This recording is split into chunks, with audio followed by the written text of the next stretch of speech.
Good morning class. आज हम हमारा फिफ्थ लेसन स्टार्ट कर रहे हैं। The name of the fifth lesson is a different kind of school. Before you read, do you know these words? क्या आप इन शब्दों को जानते हो?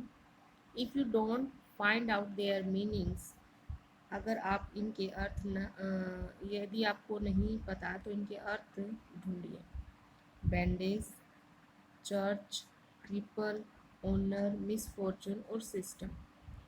उनके अर्थ ढूंढिए। Look at the pictures in this unit and guess in what way this school may be different from other school. जो ये तस्वीरें दिखाई गई हैं, इस पिक्चर दिखाई गई है इस यूनिट में, उसको देखिए और अनुमान लगाइए कि किस तरह ये स्कूल अन्य स्कूलों से अलग है। I had heard a great deal about Miss Beam's school, but not till last week did the chance come to visit. मैंने मिस बीम के स्कूल के बारे में सुना तो बहुत कुछ था, लेकिन सप्ताह पिछले वीक मुझे वहाँ जाने का अवसर मिला। When I arrived there was no one in sight.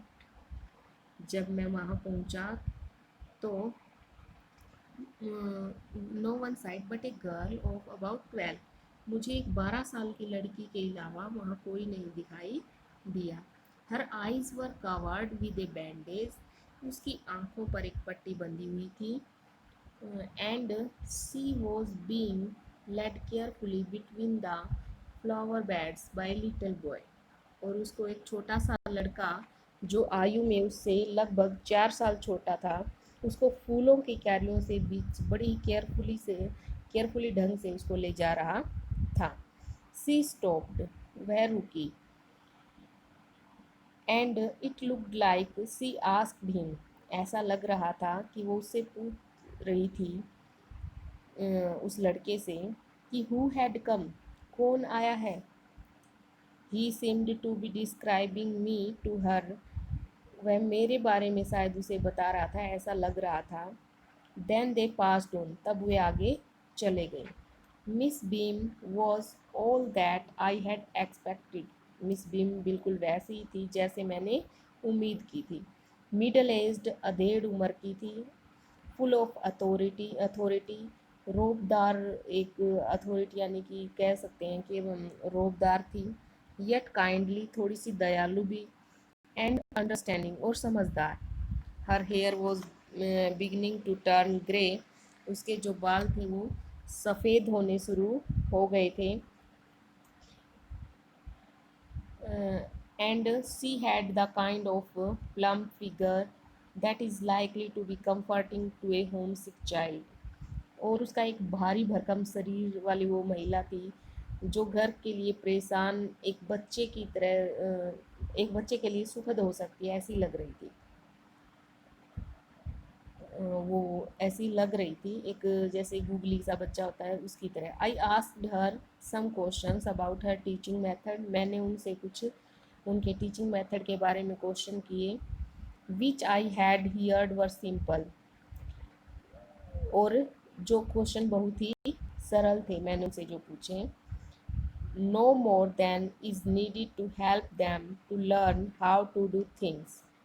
मैं बच्चों को केवल उतना ही सिखाती हूँ जिससे वे अपना काम कर सकें।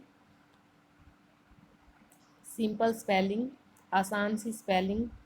एडिंग, जमा करना। सब्ट्रैक्शन, घटाना। मल्टीप्लाई, गुना करना। एंड राइटिंग, और लिखना। बस इतना ही सिखाती हूँ।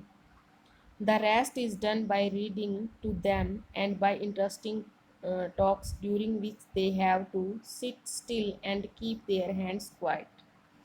शेष बातें जो हैं उन्हें पकड़कर और रोचक बातें करके, जिसके दौरान वे शांत बैठते हों और अपने हाथों को भी शांत रखते हों, उस समय उनको सिखाई जाती है। There are practically no other lessons. इसके अतिरिक्त कोई अन्य पाठ उन्हें नहीं सिखाया जाता। ये किसने कहा? मिस बीम ने कहा। The real aim of this school is not so much to teach thoughts as to teach thoughtfulness. इस स्कूल का जो रियल एम है, जो सही उद्देश्य है, वो बच्चों को किसी के विचारों को पढ़ाना इतना ज़्यादा इम्पोर्टेंट उसमें नहीं सोचा जाता। टू टीच थॉट्स की विचारों को पढ़ाया जाए।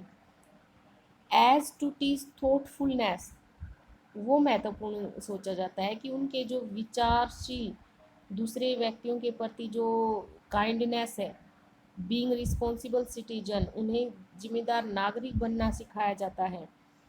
Look out of the window a minute will you, एक पल के लिए खिड़की से बाहर देखो, देखो आप क्या देखोगे। I went to the window, मैं विंडो के पास गया, खिड़की के पास गया। Which overlooked a large garden, जहाँ से एक बड़ा गार्डन दिखाई दे रहा था।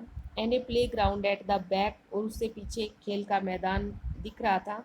वट डू यू सी, आपने क्या देखा है? Miss beam asked, miss Beam ने मुझे पूछा। आज हम इतना ही करेंगे, नेक्स्ट हम कल करेंगे।